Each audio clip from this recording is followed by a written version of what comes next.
Topic 15.4 water pollution में हमारा जो लास्ट का सब टॉपिक है 15.4.3 एग्रीकल्चर इफ्लुएंट्स। इस टॉपिक में हमने डिस्कशन करनी है water pollution due to agriculture effluents. Agriculture effluent की वजह से वाटर कैसे पोल्यूट होता है, ये हमारी सारी डिस्कशन होगी और एक्सरसाइज में लॉन्ग क्वेश्चन भी है। इसी टॉपिक के साथ हमारा लॉन्ग क्वेश्चन भी कवर हो जाएगा। सो फर्स्ट ऑफ ऑल हम बात स्टार्ट करेंगे कि एग्रीकल्चर के इफ्लुएंट्स हैं कौन कौन से। मेनली हमारे पास एग्रीकल्चर के दो इफ्लुएंट्स हैं। फर्स्ट ऑफ ऑल हमारे पास होते हैं फर्टिलाइजर्स, जिसको हम केमियाई खाद का नाम देते होते हैं। आपने टीवी में ऐड वगैरह देखे होंगे, सोना यूरिया वगैरह, कपास के काश्तकारों के नाम, अहम पैगाम, वहाँ पे सोना यूरिया, ये हमारे पास सारे क्या चीज़ें फर्टिलाइजर्स हैं। सेकंड हमारे पास जो है एग्रीकल्चर इफ्लुएंट, वो हमारे पास क्या चीज़ होता है, वो हमारे पास होते हैं पेस्टिसाइड्स, जो कि हम स्प्रे की फॉर्म में करते होते हैं। क्लियर। सो ये दो हमारे पास मेन एग्रीकल्चरल इफ्लुएंट्स हैं। अब हमारे पास फर्टिलाइजर्स का यूज़ और पेस्टिसाइड्स का यूज़ क्यों किया जाता है, कहाँ पे क्या किया जाता है, कैसे किया जाता है, क्लियर, इसके बारे में हम थोड़ी सी डिस्कशन करते हैं। देखें, मैंने पहले भी प्रीवियस लेक्चर में शायद इंडस्ट्रियल इफ्लुएंट्स को जब हम डिस्कस कर रहे थे, वहाँ पे भी हमने ये बात की थी कि डे बाय डे हमारे पास पॉपुलेशन इंक्रीज़ होती जा रही है। अब चूंकि अगर day by day population increase होती जा रही है, तो इस इंक्रीज़ पॉपुलेशन की फूड की जितनी भी रिक्वायरमेंट्स हैं खुराक की, उनको भी हमने इंक्रीज़ करना है। वो जो हमारे पास रिक्वायरमेंट्स हैं उनको हमने फुलफ़िल करना है। वो हम कैसे करेंगे, हमारे पास जो क्रॉप्स होती हैं उनकी हमने यील्ड को इंक्रीज़ करना है। क्रॉप्स की जो हमारे पास क्वांटिटी है, उनकी हमारे पास क्वांटिटी को हमने इंक्रीज़ करना है। अब क्रॉप्स की क्वालिटी और क्वांटिटी दोनों को बेहतर बनाने के लिए हम क्या काम करते हैं, हम काम करते हैं फर्टिलाइज़र्स को यूज़ करते होते हैं। फर्टिलाइज़र्स क्या काम करते हैं, फर्टिलाइज़र्स जो है ज़मीन में अगर फॉस्फोरस है, फॉस्फेट वगैरह, नाइट्रेट वगैरह की अगर हमारे पास कमी है, फॉस्फोरस की कमी है, नाइट्रोजन की कमी है, तो फर्टिलाइज़र्स ये कमी पूरी करते हैं। हमारे पास जो है नाइट्रोजन है, फॉस्फोरस है, इसके अलावा बाकी जो हमारे पास जो भी रिक्वायरमेंट्स हैं प्लांट्स की, सो फर्टिलाइज़र्स इन कमी को पूरा करता होता है। और जब हमारे पास प्लांट्स को फॉस्फोरस साथ हमारे पास नाइट्रोजन ये चीज़ें अवेलेबल होती हैं, तो प्लांट्स की हमारे पास रैपिड ग्रोथ होती रहती है। जो हमारे पास क्रॉप्स होती हैं, इनकी हमारे पास ग्रोथ जो होती है वो हमारे पास रैपिड हो जाती है, क्वालिटी भी बेहतर, क्वांटिटी भी हमें ज़्यादा मिल जाती है। क्लियर। दूसरा हमारे पास पेस्टिसाइड्स है। पेस्टिसाइड्स हमारे पास, फर्स्ट ऑफ ऑल हम बात करेंगे पेस्ट की। पेस्ट हम किसको कहते हैं, पेस्ट हम कहते हैं इंसेक्ट्स को कहते हैं। लेकिन कौन से इंसेक्ट्स को कहते हैं, ये जो इंसेक्ट्स होते हैं इसके अंदर हमारे पास इंक्लूड हो सकते हैं वायरस भी, बैक्टीरिया भी, फंजाई भी, हमारे पास हर्ब्स भी हो सकते हैं, वीड्स भी हो सकते हैं। ये जो पेस्ट होते हैं ये हमारे पास क्या काम करते हैं, ये हमारे पास प्लांट्स और एनिमल्स दोनों को हमारे पास नुकसान पहुंचाते होते हैं, और ये हमारे पास डिजीज़ को भी ट्रांसमिट करते हैं एनिमल्स और ह्यूमंस में। अब ये जो पेस्ट होते हैं ये हमारे पास कहाँ पे होते हैं, ये क्रॉप्स में, हमारे पास क्रॉप्स की जो हमारे पास छोटे छोटे प्लांट्स होती हैं उसके ऊपर हमारे पास रहते हैं और उनको हमारे पास डैमेज करते रहते हैं। क्लियर।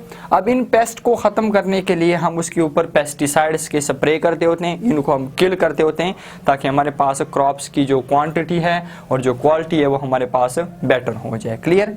ये हमारे पास फर्टिलाइजर्स और पेस्टिसाइड्स के हमारे पास यूजेस हैं कि क्यों हम यूज़ करते हैं, क्या मकसद है इनका।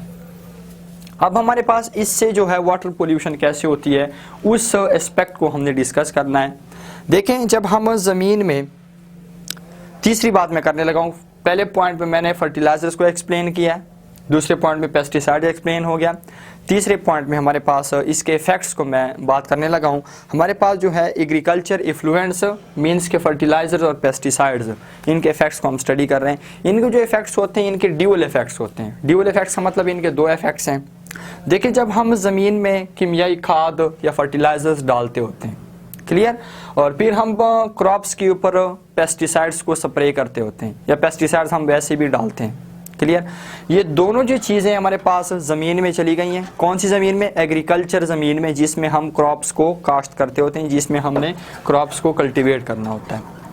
अब जब हम पानी लगाते हैं उस ज़मीन में जिसमें हमने फर्टिलाइज़र्स और पेस्टिसाइड्स को डाला हुआ है, तो ये दोनों फर्टिलाइज़र्स और हमारे पास जो है पेस्टिसाइड्स, ये उस पानी के अंदर डिज़ोल्व हो जाते हैं। अब उस ज़मीन का जो पानी है, कुछ पानी हमारे पास क्या हो जाता है, वो सीपेज हमारे पास सीप होता रहता है, जिसको हम लीचिंग प्रोसेस कहते हैं। ये हमारे पास जज़ब होता रहता है और एट द एंड हमारे पास ये कहाँ पे पहुँच जाता है, एट द एंड हमारे पास ये पहुँच जाता है ग्राउंड वाटर में। अब वो ग्राउंड वाटर जब हम निकालते हैं और वो ग्राउंड वाटर जब हम यूज़ करते हैं तो वो हमारे पास उसके बड़े बुरे असरात हमारे पास होते हैं। बुरे असरात हमारे पास कैसे होते हैं, क्योंकि हमारे पास उसमें पानी में क्या चीज़ होता है, नाइट्रेट कंटेंट हमारे पास होता है। और नाइट्रेट कंटेंट हमारे पास क्या चीज़ है, नाइट्रेट कंटेंट कहाँ से आता है, नाइट्रेट कंटेंट हमारे पास मौजूद होता है कि इसमें फर्टिलाइज़र्स में हमारे पास मौजूद होता है।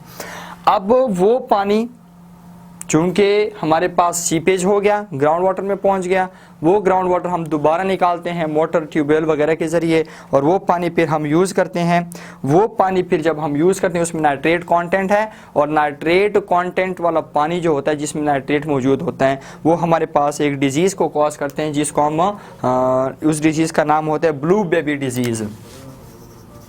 ब्लू बेबी डिजीज़ हमारे पास उसका नाम है। और इस डिज़ीज़ में क्या होता है, इस डिज़ीज़ में जो है हार्ट में होल क्रिएट हो जाता है।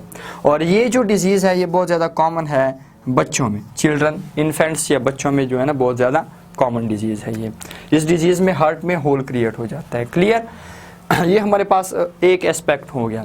दूसरा एस्पेक्ट हमारे पास क्या होता है कि कुछ पानी हमारे पास एग्रीकल्चर लैंड के अंदर जज़ब हो गया, सीपेज लीचिंग प्रोसेस हो गई है, जबकि कुछ पानी जो हमारे पास है जिसके अंदर पेस्टिसाइड्स और फर्टिलाइजर्स डिज़ोल्व हो चुके हैं, वो कुछ पानी हमारे पास क्या हो जाएगा, रन ऑफ हो जाएगा। कहाँ पे जाएगा, उस एग्रीकल्चर लैंड से हमारे पास जाएगा पॉन्ड्स में, रिवर्स में, लेक्स में, कैनाल्स में, वट एवर, जिसमें वाटर बॉडीज़ के अंदर हमारे पास जाएगा।